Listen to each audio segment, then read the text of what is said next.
So, reading from Srimad Bhagavatam, translation and commentary is Divine Grace Srila Prabhupada. So on the board is number 22, but I've been requested to do from verse number 19. So first we'll chant this verse and then I'll combine all the verses.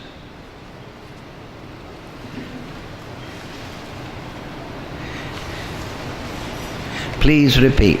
Evam vikalpito rajan vidusha muninapi saha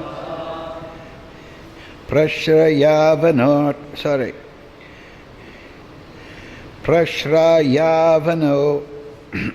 vanato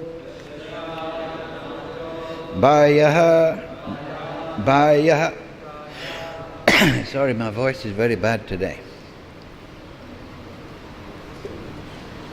Praja kamas tado munim evam vikalpito rajan vidusha munina pisaha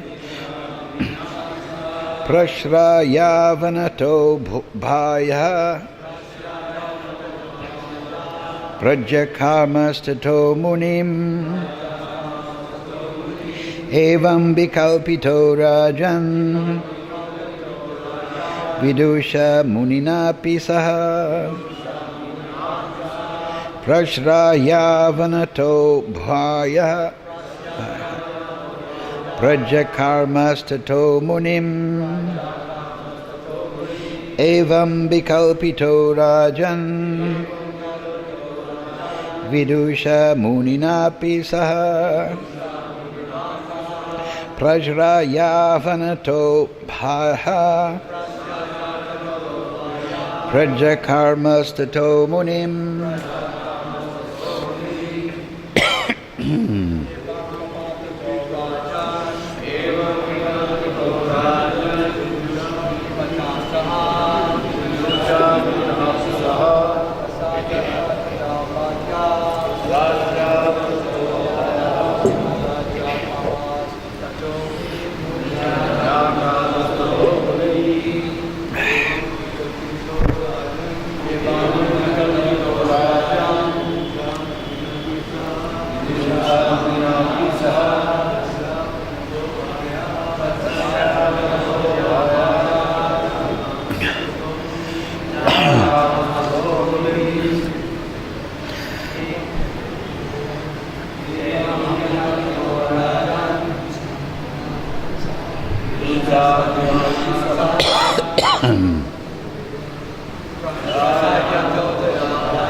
Vaishnavis with good eyesight, any Vaishnavi. Evam vitalpito rajan vidusha munina pisaha prajayavanato bhaya prajakarmastato muni. Very good. So, word for word, please repeat. Evam, thus. Vikalpitaha, questioned. Rajan, O King Parikshit. Vidusha, greatly learned. Munina, by the philosopher. Api, although. Saha, he, King Chitraketu, Prajraya Avananataha, being bent low due to humility. Abhyaha replied, Praja Kamaha desiring offspring. Tataha, thereafter, Munim, to the great sage. Translation, Srila Prabhupada. Sukadeva Goswami said, O King Parikshit, although the great sage Angira knew everything, he inquired from the king in this way. Thus King Chitraketu, desiring a son, bent low in great humility and spoke to the great sage as follows. Please repeat. Sukadeva Goswami said, O King Parikshit, although the great sage Angira knew everything, he inquired from the king in this way. Thus King Chitraketu, desiring a son, bent low in great humility and spoke to the great sage as follows. Purport Srila Prabhupada. Since the face is the index to the mind, a saintly person can study the condition of one's mind by seeing his face. When Angira Rishi remarked about the king's discolored face, King Chitraketu explained the cause of his anxiety as follows. So that's the purport. So now we'll read from number 19, the translations. Om Jnana Timarandasya Ganandana Salakaya Chakshurm Chalitam Yena Tasmai Shri Gurave Namaha Mukum Karochi Vachalam Bhangam Laite Girim Yad Kripa Tamaham Bande Shri Guru Yudhatarinam. So, translation, verse number 19. O King, are your wives citizens, secretaries and servants, and the merchants who sell spices and oil under your control? Are you also in full control of ministers, the inhabitants of your palace, your provincial governors, your sons, and your other dependents? Purport. The master or king and his subordinates should be interdependent. Through cooperation, both of them can be happy. Verse 20. If the king's mind, this is Angira Muni again, if the king's mind is fully controlled, all his family members and governmental officers are subordinate to him. His provincial governors present taxes on time without resistance, and what to speak of lesser servants. 21. O King Chitraketu, I can observe that your mind is not pleased. You seem not to have achieved your desired goal. Is this because of you yourself, or has it been caused by others? Your pale face reflects your deep anxiety. Then the verse we chanted, Sukadeva Goswami said, O King Parikshit, although the great sage Angira knew everything, he inquired from the king in this way. Thus King Chitraketu, desiring a son, bent low in great humility and spoke to the great sage as follows. Yes. So Angira Muni is one of the, he's the third mind-born son of Brahma directly. He was born at a yajna performed by Rudra, attended by Brahma. Brahma saw Urvasi, and eventually the 10 sages were born. Angira is the Muni, the Rishi, under whose shelter the Atharva Veda is there. He is in charge of proposing protecting the understanding of the Atharva Veda. He is also the father of Angirasa, who is the father of Brihaspati. So he's a great sage, non-different from the Supreme Personality of Godhead in consciousness. He's the servant of Lord Brahma and a Prajapati. So he was wandering the universe, free, liberated soul. In the Shastra you will find that he was given instruction by Lord Brahma upon his birth to perform austerities and dedicate the result of those austerities to the welfare of the universe. That is understandable. Lord Brahma, he is Prajapati. He is the supreme Prajapati. He is the father of the universe. So he's very concerned for the welfare of his offspring.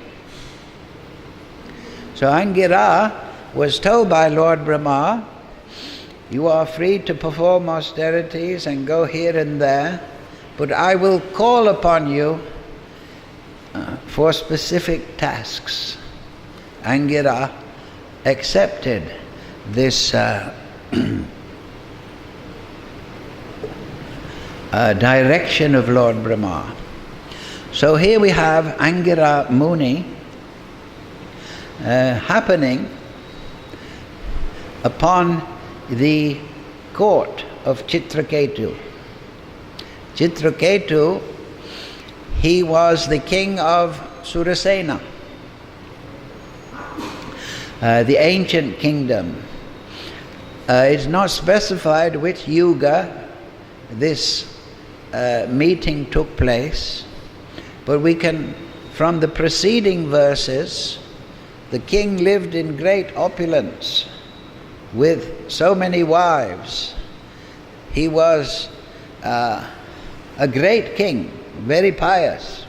Surasena is the area upon which we are situated now in the ancient kingdom, but much larger than the present designations of this land, and everything was being very nicely managed by Surasena. So we can understand this was not Kali Yuga. The Puranas, they go through different yugas and different days of Lord Brahma and accumulate so many stories for our guidance. What is that verse? Krishne swadharmo pagate dharma jnane debisaha kalo nasta drisham esha Puranako denodita. This Purana is especially meant. This is what Sutta Goswami told the sages in Namasharanya. They were asking, the Bhagavatam at the beginning asks various questions, and one of them to Sutta Goswami, one of them was that now Krishna, accompanied by Jnana and Dharma, has returned to his own abode. Where now will guidance come for human society? Where will people get knowledge and the rules and regulations by which they can live nicely and eventually develop love of Godhead? That is the goal of all dharma. To develop one's relationship with the Supreme Lord and act accordingly, and thus avoid the dense darkness of this age of Kali. So Sutta Goswami told the sages there, assembled in Naimisharanya, which is variously mentioned in the Puranas and as the hub of the universe. They were assembled there to perform yajna, But the yajna they were performing was Shravanam. We should not just term yajna in terms of a fire sacrifice, grains and ghee and so on, but Shravanam, Kirtanam, Vishnu, Smaranam, Padasevanam. Just like now, in our own way, we are performing yajna, hearing and chanting.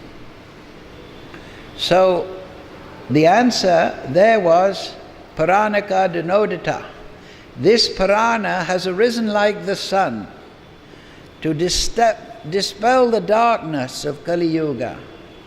In darkness, people lose their sight.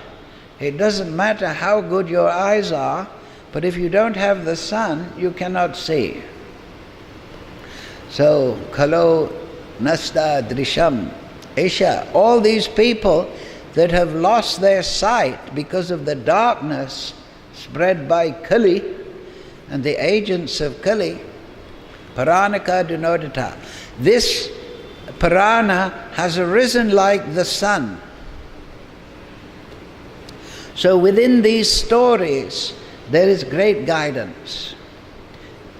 The Parana, particularly the Bhagavad Parana, they exemplify the conclusions of the Vedanta Sutra, which is the summation of the essence of the original 4 Vedas. Also Vyasadeva, he wrote the 5th Veda, the Mahabharata, for Stri Sudra Dvija Bandhanam, for the women, Shudra class, for the friends of the twice born. The higher classes in the Vedic social system are Dvija Bandhu. They're supposed to be born again from the spiritual master, the Vaishya, Kshatriya, Brahman. And but Bandhuna means those that are born but not qualified in those 3 higher classes. So the Mahabharata is the story form of the Vedas.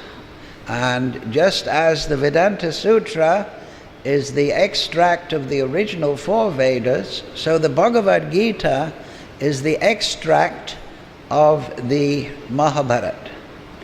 It is explained that the Mahabharata is like a wish-fulfilling cow, and Arjuna has milked that cow, and the milk is the Bhagavad-Gita.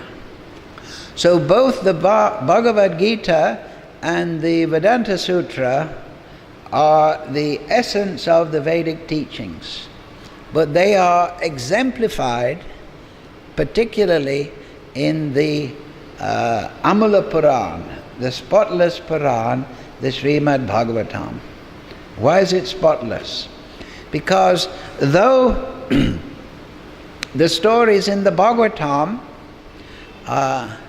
they give guidance in karma, that means the duties a man should perform, his bounden duties, according to his birth and propensity, guna and karma, according to his quality and propensity, not his birth and propensity.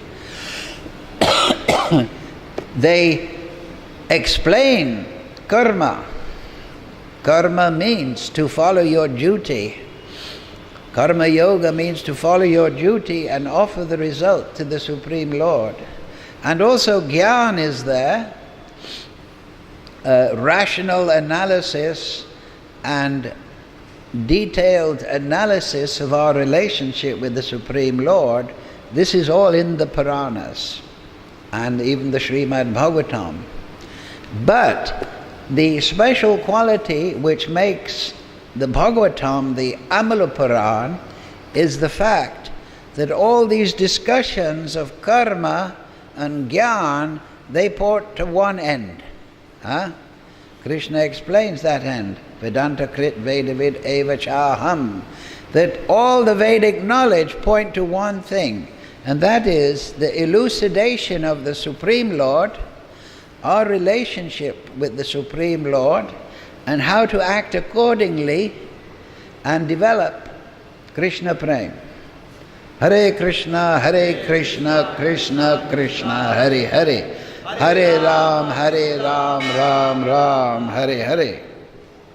So here we see exemplified in expanded form, Jai, Shri Shri Gaunitai, Shri Guru Parampara, Krishna Balaram, Gomata, Radhasham Sundar Lalit Vishaka, Giri Govardhan, Shalagram Maharaj, K. Jai. Though we see this exemplifies all these points that are there in sutra form throughout the Gita and the Vedanta Sutra, expanded in the Bhagavatam, we see that it directs us to the ultimate position, and that is Prem Bhakti, Purush Artha.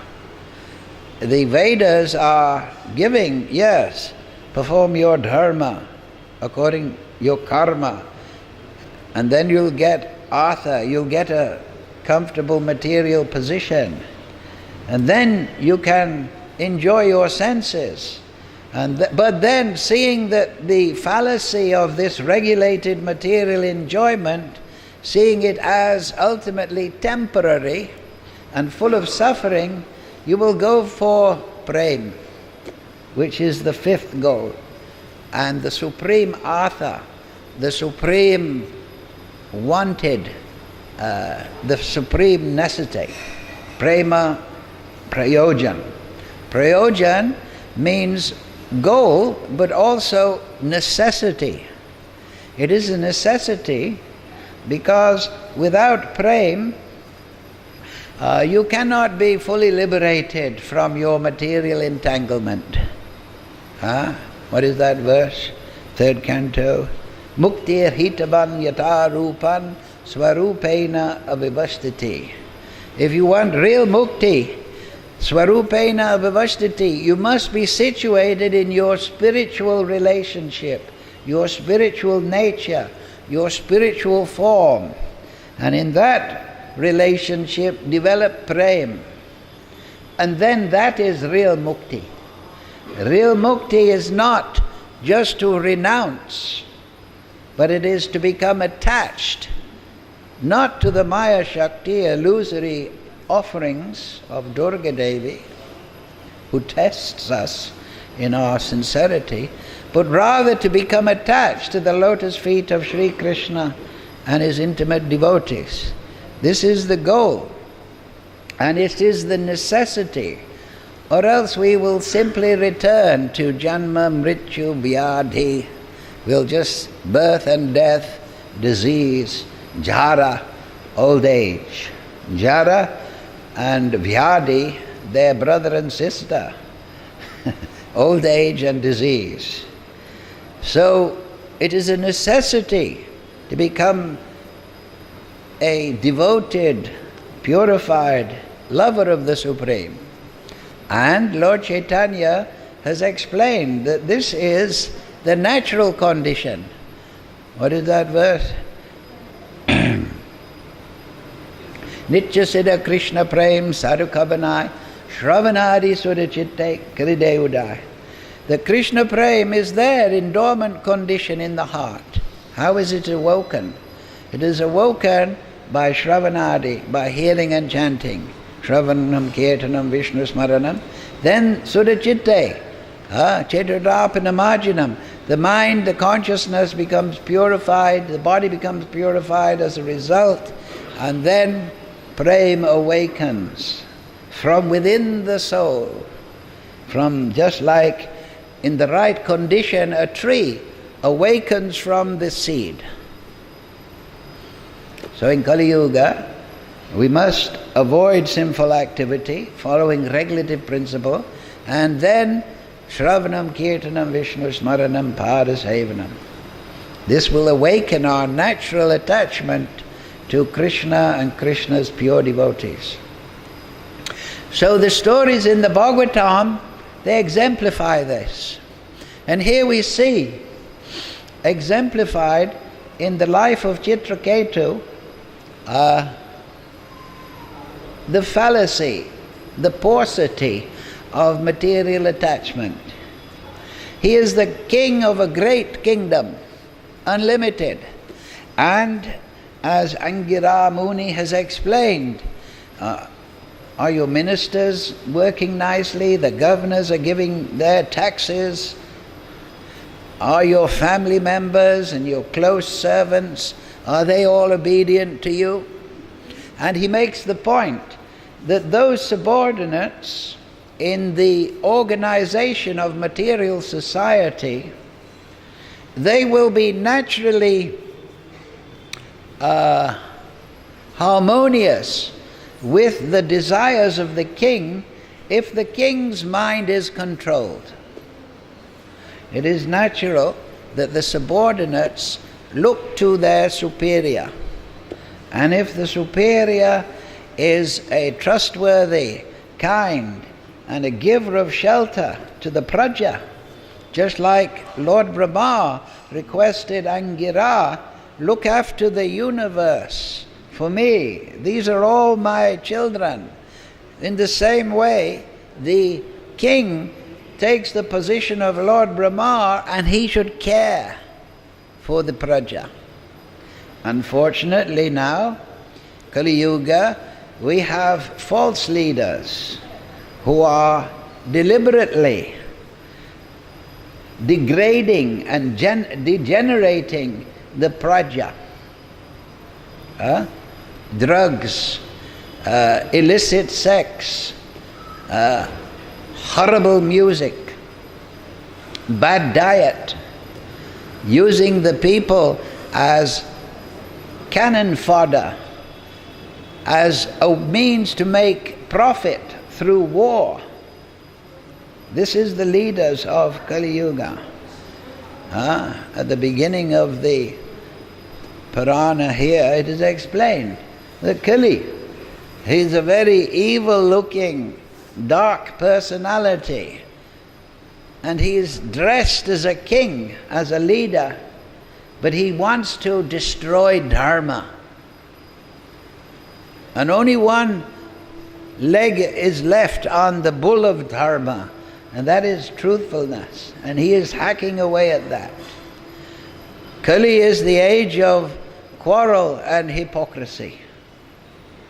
So if you examine the lives of the leaders nowadays, their only concern is to feed the expanded belly of the greedy industrial military complex. They have no concern for the spiritual education, the spiritual liberation, the material comfort even for the praja.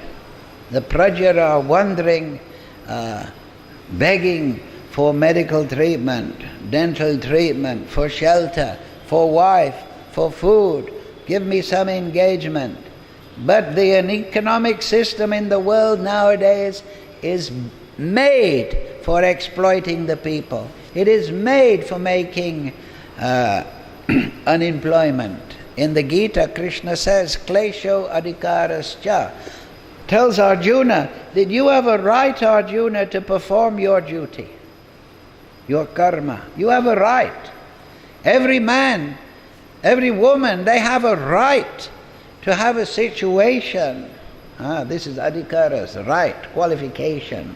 In the Vedic system, Sanskrit, adhikar, qualification is the same as right. Now everybody talks about rights, but do you have the qualification? So under the direction of the gurus, the rishis, the munis, the sages, people can develop the qualification for their particular propensities, which they can offer to the Supreme Lord. But that is all being destroyed by multi-billionaires who want $1 billion more tomorrow and $1 billion more than they can ever spend, and to hell with the people. And they openly are talking about, there's too much population, we must decrease the population. Why?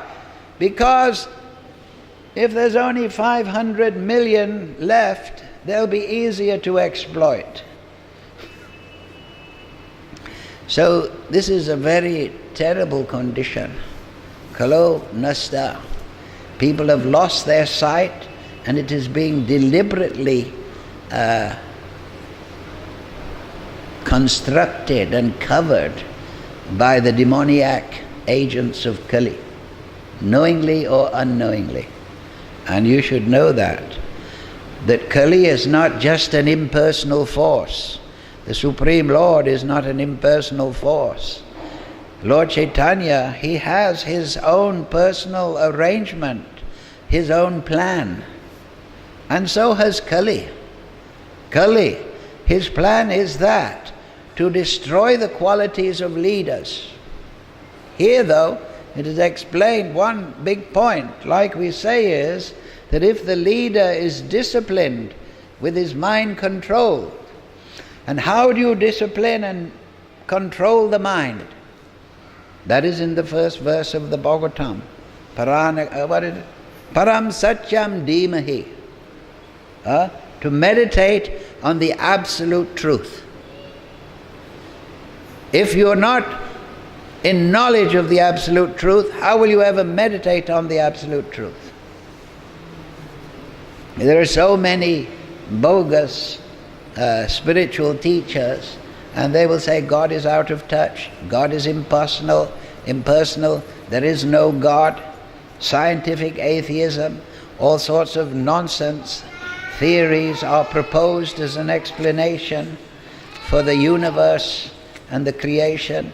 They are all being proposed. These are the agents of Kali, and it is a planned deception. But the Vaishnavas, they know that Kali has no position in this world other than that we give. So Prabhupada created the Krishna consciousness movement so that at least one class, one small amount of people would not be degenerated, whatnots, misbehaving, abusing, exploiting as their main system of life. But people that like Chitraketu, like Lord Brahma, like Indra, Angira, that would be concerned for the praja. So we all have a great responsibility. That is the plan of Lord Chaitanya. That is the plan of Prabhupada, to create actual devotees that can inspire the people in the direction of saintliness, in transcendental life. But here a great point is made.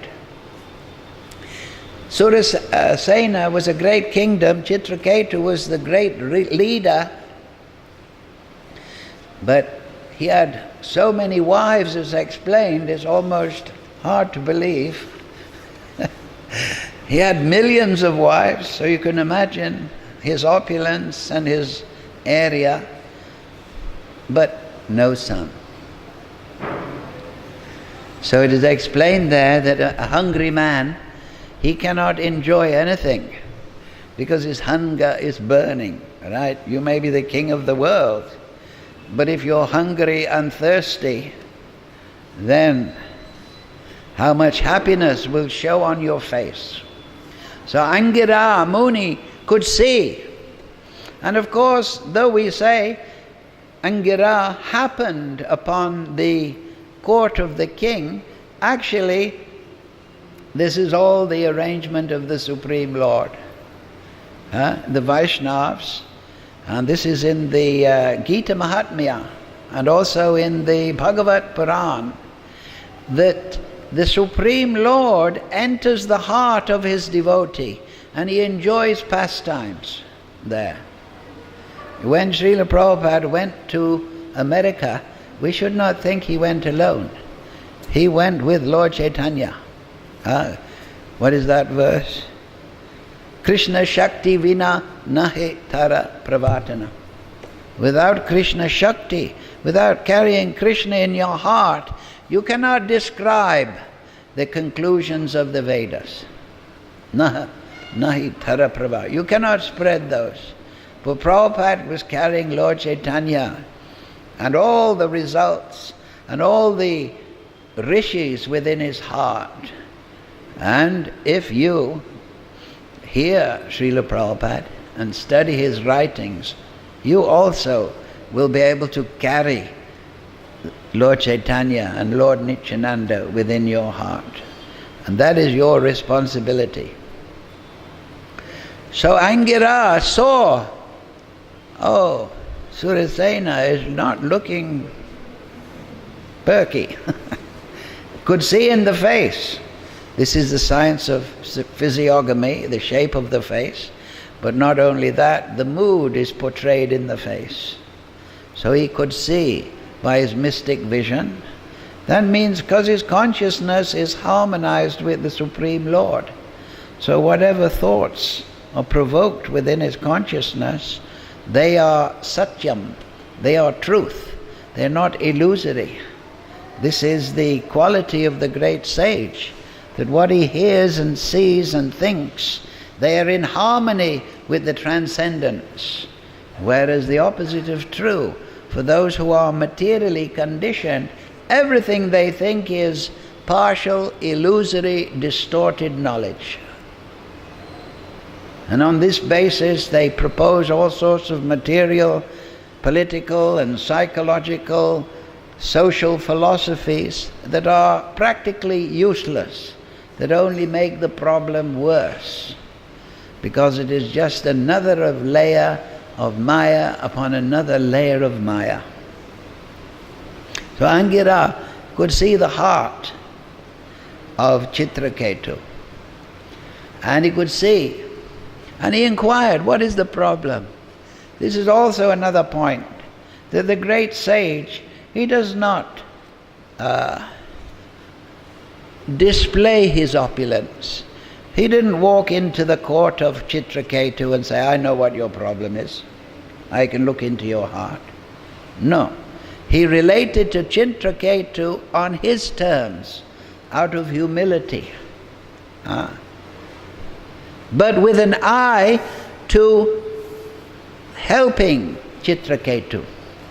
Chitraketu, as we see, what was that hunger that was making him pale and unhappy? I have no son. And according to the rules of Dharma, I have to offer pinda to maintain my forefathers in Pritriloka. If I don't do that, they're Kshatriyas, they may have performed so many activities unavoidably in the Kshatriya system. You have to quell upstarts, so on and so forth. So if I don't offer pinda, they'll fall from Pritriloka and I will be outside my duty. I will have been a failure in my duty. So even Chitraketu, he was understanding that his life is a matter of duty, not a matter of enjoyment. Just like Parikshit Maharaj, when he realized, and actually the sage that Parikshit Maharaj, through the arrangement of the Lord, put the sage upon, the snake upon, he is a descendant of Angira Muni. But even Chitraketu, he realized, the Supreme, that my duty is not fulfilled. And Parikshit Maharaj, when he heard he was cursed, he was a great powerful devotee, he could have sent the curse back, but he accepted it, not to break the social system. Because Shringi was the son of a sage, a brahmana, a qualified brahmana, so he accepted that curse. You will die in 7 days. We will all die in 7 days. There are only 7 days in a week. So one of those days will be ours. We should remember that. And what was Parikshit Maharaj's response? His response was, what is now my duty?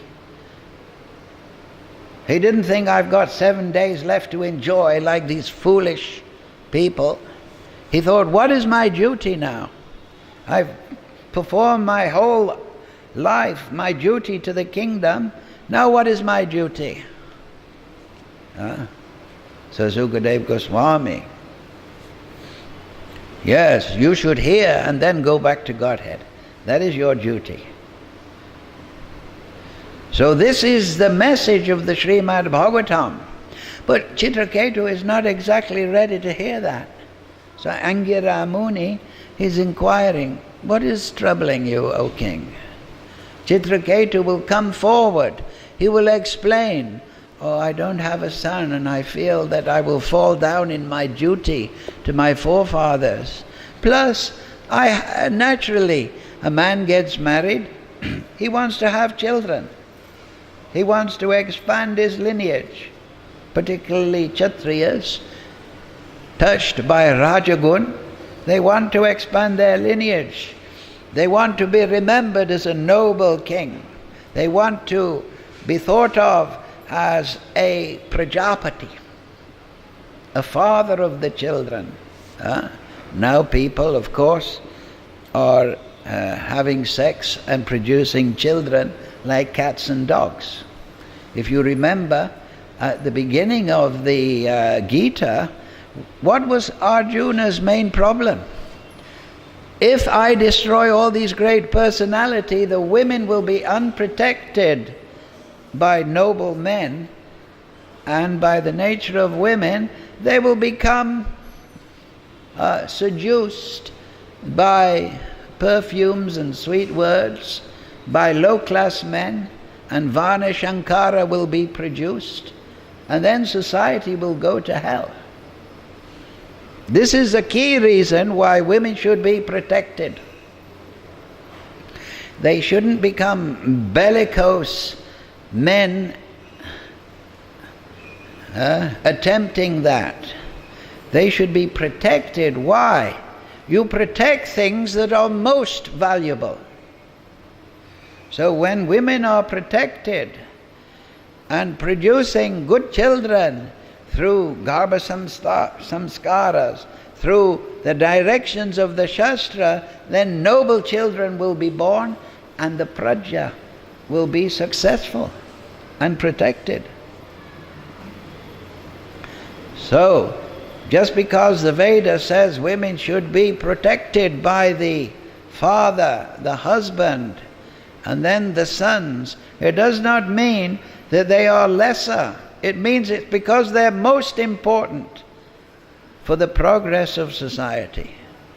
And if the women become corrupted, then society will become corrupted. The first guru of the child is the mother. So Chitraketu, he was a learned man. He knew all these things, but he had no son. So Angira Muni, we will see later on, out of his mercy, he arranged Angira Muni, son of Lord Brahma, mind-born, you can imagine his potency, performing so many austerities, dedicating it to the welfare. It is explained later on that, yes, Angira, Chitraketu, I will give you a son. But the blessing of a sage is not material opulence or material facility. The blessing of a sage is that you learn that this world is not your home, that your real home is in transcendence. So this son will be the source of great joy, but he will also cause sadness. So, of course, people like to look on the good side. That is natural for the spirit soul. So Angira Muni, he performed a yajna. He worshipped Twasta. Who is Twasta? Sometimes he's called Twastri. He is the son of Vishvakarma. He is Garbhapati. He manifests in various places. He's mentioned 55 times in the Rig Veda. He is the manifest portion of Vishvakarma. He's Garbha. Garbha means the womb, Pati, father.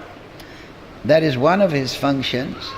He is the Devata empowered by the Supreme Lord to make rupa. When you see the beauty of nature, the trees, the mountains, the icebergs in the sea, the land, the rivers, the beauty of the sky, the clouds, you are seeing rupa. So this is partially and formed, this rupa, under the direction of Twasta or Twastri. So he is Garbhapati. He forms, in concert with other devatas, the child within the womb. And we all have rupa. That is a form. We all have this form by the grace of Twasta. The material energy, pradhan, is ultimately amorphous. But through the action of Kala Shakti, Lord Shiva, the modes and so on, they're differentiated into different material elements, 24. But then they have to be formed into the shapes of the world, not only of this material bhuloka, but also bhuvarloka, swargaloka, mahaloka, janaloka, tapaloka, satyaloka. And even then, as you go down, atala, vitala, sutala, tala, tala, matala, rasatala, patala, as you go down into the lower planetary systems, their rupas becomes more and more ghastly. But as you go up, the rupa becomes more harmonious and more beautiful. So Twasta, he was worshipped by Angira. Twasta, he had his interest. He is also the father of Vishwarup. You know that from the earlier part. Twasta, his wife was from the Asura lineage. So Vishwarup, he used to mix with the Asuras. He had affection for them. Indra made a false unity treaty with Vishwarup and ultimately killed. So Twasta, he has a natural enmity against Indra because Indra, as we hear earlier, he killed Vishwarup. Vishwarup had 3 heads. So it's said that Vishwa, with one head he would see the Vishwa, the universe. With another he would drink a certain liquor that they have in the heavenly planets. And with the other head he would recite the Vedas. So of course he's not on this Bhumandala, he's in Swargaloka, where they have subtle forms and these things are possible. So anyway, Indra killed him with the Vrajra. And it's interesting to know this Vrajra is also created by the concert of Vishvakarma. That means the thunderbolt weapon. It is also created by the intervention of Twasta and Vishvakarma, the Vrajra. So, a child was born, we will see, to Chitraketu. But Chitraketu, his wife was Kirti Duti. It was his favorite wife. That's natural, that love finds one resting point. Of course, if you love Krishna and your love rests at the lotus feet of Krishna, then you will love all his energy, his whole creation, because everything is Krishna, in that sense, being his energy. But the king, still materially conditioned, loved one queen. So when the child was born, the wife, Kritaduti, took the sweet rice, and the child was a great joy. But the other wives were not so pleased. They were in consternation. Oh, now duty will get all the attention and we'll be left. We'll be put aside. Hell hath no fury like a woman scorned. Something to remember. Arjuna found that out when he refused Urvasi. Urvasi cursed him to become a eunuch. So he became a dancing teacher in the 13th year of exile.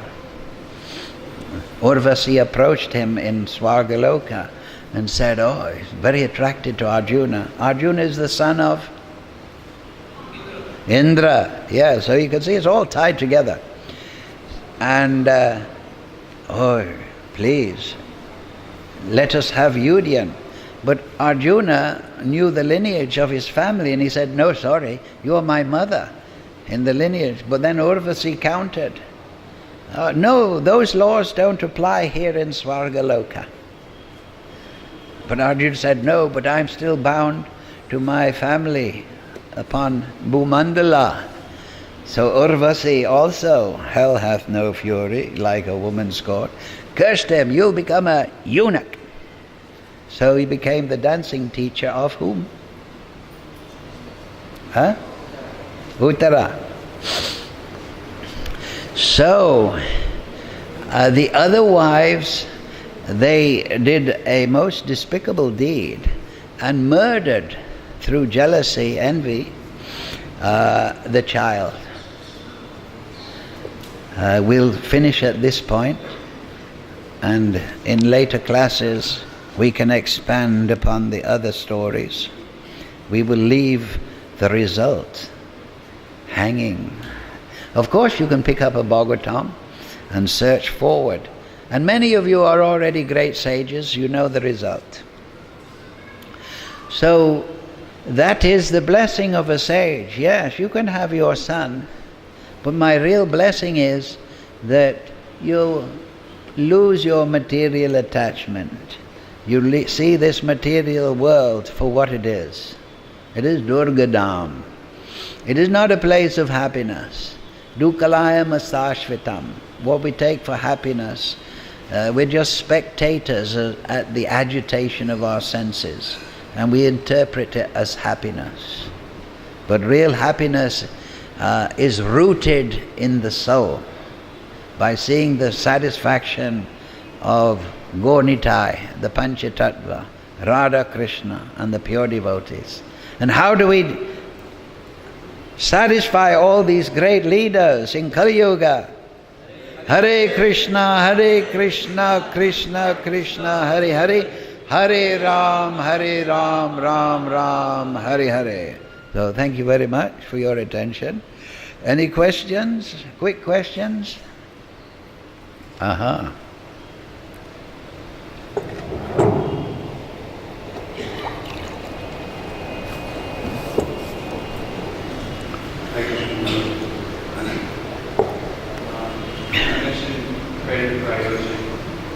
Prem Prayojan. Necessity. Yeah. Sometimes I Purushartha. Purusha. feeling that there's a general conception in our movement that if you take initiation, you carefully follow the principles, then you're okay. We don't also often hear the description of topics of achieving Krishna prema.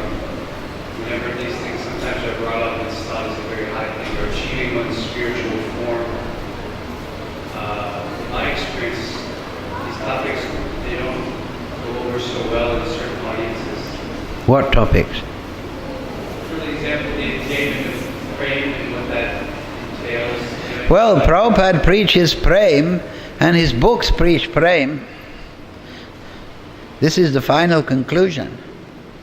But generally, the affairs of prem in the realized format, Radha Krishna Leela, they should be delved into by the liberated soul. They are not for general discussion, public discussion.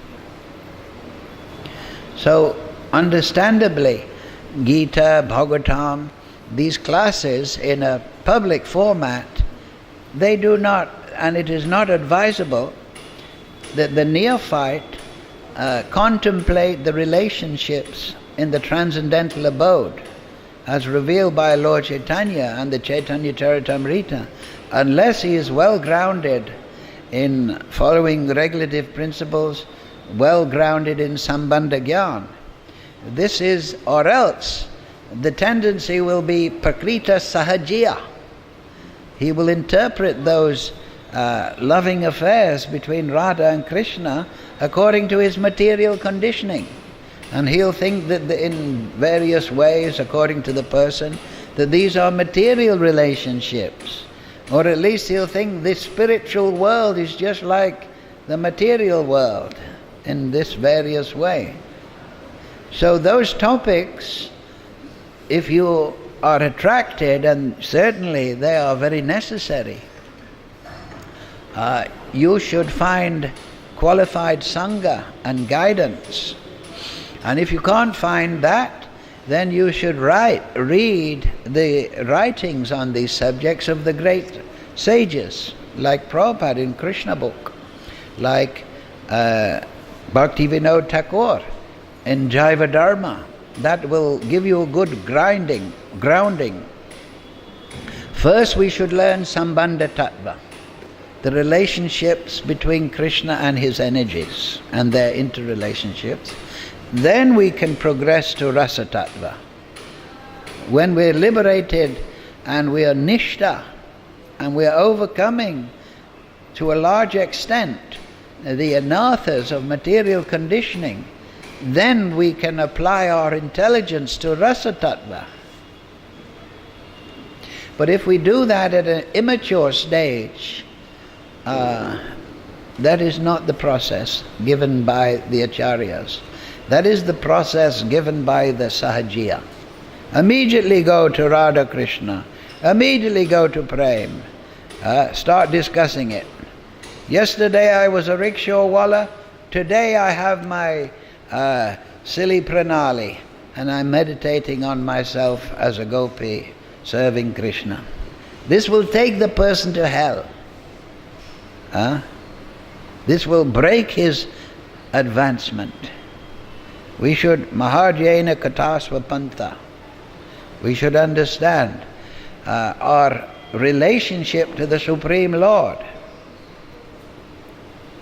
from the liberated position. And then from that liberated position, through being Nishta and getting Nam Ruchi, then, yes, we can apply our intelligence to the loving affairs of the transcendental abode.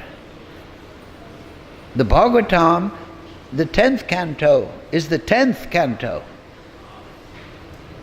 It's not the first canto, the second canto, the third, fourth, fifth, sixth. It is the 10th canto. And then in the 11th canto is the Uddhava-Gita. And this is the development of Rasa Tattva. That is also called the Paramahansa Samhita. So, we have to progress nicely. Just like if you want to be a postgraduate student, you can't be that when you're in primary school. Go to primary school, then go to high school, then go to university, then become a master of arts, then become PhD. You don't study PhD topics in primary school. If you're Lord Shiva, that's okay. He mastered the Vedas at the age of 8. But generally, the people in Kali Yuga, Manda Sumanda Matayo, they have to be brought along very carefully. And Prabhupada always emphasized this. But if you study teachings of Lord Chaitanya, Chaitanya Charitamrita, he said this is the postgraduate study.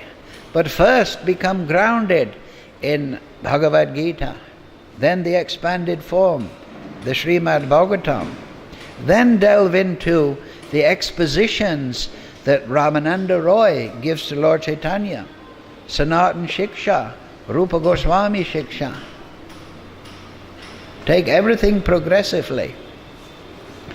And if you want a nutshell book, then you read Jaiva Dharma. Prabhupada recommended that. Don't be misled by the Sahajiyas. There are many in different parts of Vrindavan. They're disciples of the people that tried to kill Srila Bhaktisiddhanta Maharaj, because he fought this Sahajiyism. And these people, they are very attentive to suck devotees away from the path given by Bhakti Vinod, Srila Bhaktisiddhanta, Srila Bhakti Vedanta. They are very eager. The war is still on. They've already revealed their demoniac nature by their attempts to murder Srila Bhaktisiddhanta, stone him in Parakram, because he was, and Bhakti Vinod Thakur, he exposed, this is not the birthplace of Lord Chaitanya, it is over there. Madai Ghat is there. So you should be very careful who you associate with. You hold tightly to Srila Prabhupada and don't become distracted by these Sahajiyas that give this concocted idea, Siddha Pranali, and start meditating on you first conquer your senses, by gaining fixation in Sambandha Gyan. You realize that you're not the body. And read Krishna book. Prabhupada has given the Krishna Leela there. You study the Anathas. You read Chaitanya Shikshamrita, they explains, this will purify you. If you go to the pastimes of Radha Krishna at an immature stage, that is not the process. I'm not saying that's the case with you, but I'm saying in a general principle. We have seen so many people leave the shelter of Prabhupada, and we have not seen anybody successful. Guru Nishta. What is the first of the 64 principles? Rupa Goswami gives in the Nectar of Devotion. He says, Guru Ashraya. You take shelter of Paramahamsa, Uttamadikari Guru. And Lord Chaitanya, even in the time of Lord Chaitanya, you can read in Chaitanya Bhagavat, the Sahajiya class was there. You can read it directly. Taking the pastimes of Radha and Krishna, Mam Namaskuru is our system. I am not qualified. I remember them in separation. Vipralamba Seva Bhav. In the teachings of Lord Chaitanya, Rupa Raghunath, Vilap Kusmanjali, he is exactly a manjari, but he is worshipping Radha Krishna in separation. What is the verse in the Shikshak? Nainam Gladishru Dharaya. I haven't attained you. I don't understand you. I don't understand your transcendental Leela. That is the attitude that draws the mercy and the revelation of the Supreme Lord upon the devotee. Not that, through imagination, I know everything. My guru told me I'm a peacock, so therefore I'm practicing perching on the side of the sofa every morning. This is all nonsense. Nowhere in the Shastra have I come across that in more than 45 years. Nowhere. That is not the path of Rupa Raghunath. Path of Rupa Raghunath is Mam Namaskaru. Manmana Bhava Mad Bhakto Madhyaji Mam Namaskaru. You offer your obeisances to these intimate pastimes, and you beg the Supreme Lord for a little understanding. Any other question? Yeah. Hare Krishna, thank you for the class. Sometimes a neophyte bhakta might join a temple, even if it's not temple. We're currently reading from 10th Canto, Srimad Bhagavatam, 11th Canto, Srimad Bhagavatam. Do you have any comments on this? Well, Krishna is like the sun. The sun purifies anything. So any approach to Krishna is beneficial. So in one purport in the Adi Leela, Prabhupada explains that we should respect the Sahajiyas because they are approaching Krishna. The sun is not contaminated even though it shines upon a urinal. So we should respect everyone. But asat sangi chagi, what does it mean? You don't associate with people who are asat, who don't know the conclusion of the Shastra, and those that are attached to material enjoyment. You don't associate with them. You take shelter of the great sages. Bhakti Vinod Thakur. You take shelter of Srila Bhakti Siddhanta, Srila Prabhupada. So therefore, Prabhupada gave Krishna book, yes, before he was completing so much of the Bhagavatam. And in the Krishna book there is so much guidance there on these points. So yes, Mahadhyena Katasva Pantha, we should offer our obeisances to the teachings, the discourses of the realized devotees, the Mahajan. We shouldn't be deflected by envious people whose job is to make money out of befooling neophytes. That was the objection. If the real Janmastan is revealed, where's the paisa for our pocket? And they're ready to kill. And this is still going on. Trying to distract. Oh, why are you wearing Gera Kopra? Wearing Gera Kopra, Lord Chaitanya. Read in the Shastra, read in the Upanishads. It's exactly described. But all the nonsense, and all they can talk about is the color of cloth. Yena tena prakarena mana Krishna niseshana.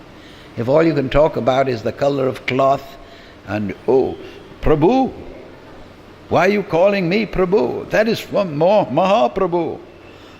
All this nonsense, that's all they can talk about? No. If you want to know Krishna, you have to please Krishna. Krishna, it cannot be forced by any opulence, material or intellectualism. He is only attracted to the sincerity. You prove your sincerity by becoming the strict follower of the great Mahajan. Then Krishna will speak to you in the heart.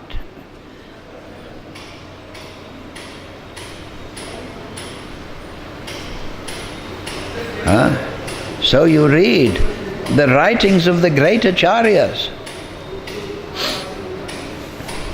not the speculations of businessmen in the dress of devotees.